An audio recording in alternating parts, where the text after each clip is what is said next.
National command and operation centre نے شائقین cricket کو بڑی خوشخبری سنا دی ہے۔ تفصیلات کے مطابق وفاقی وزیر اسد عمر کی زیر صدارت NCOC کا اہم اجلاس ہوا۔ اجلاس میں ملک میں کرونا کی صورتحال، ویکسینیشن مہم پر غور کیا گیا۔ اجلاس میں NCOC نے PSL کے حوالے سے اہم ترین فیصلہ کیا کہ میگا ایونٹ کے لاہور میں ہونے والے میچز میں 50% شائقین کو اسٹیڈیم داخلے کی اجازت ہوگی۔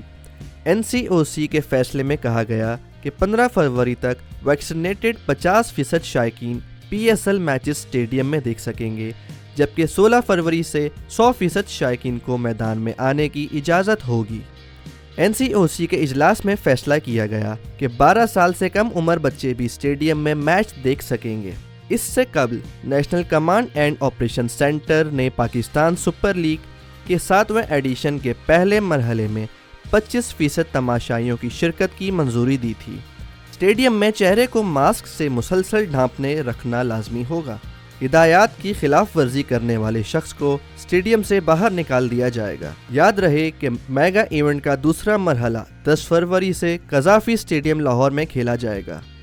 دوسری جانب NCOC نے 8 فروری سے بیرون ملک سے آئے مسافروں کے لیے ریپڈ ٹیسٹ کی شرط ختم کرنے کا بھی فیصلہ کیا ہے۔ سبسکرائب کریں اور بیل دبائیں تاکہ کوئی خبر رہ نہ جائے۔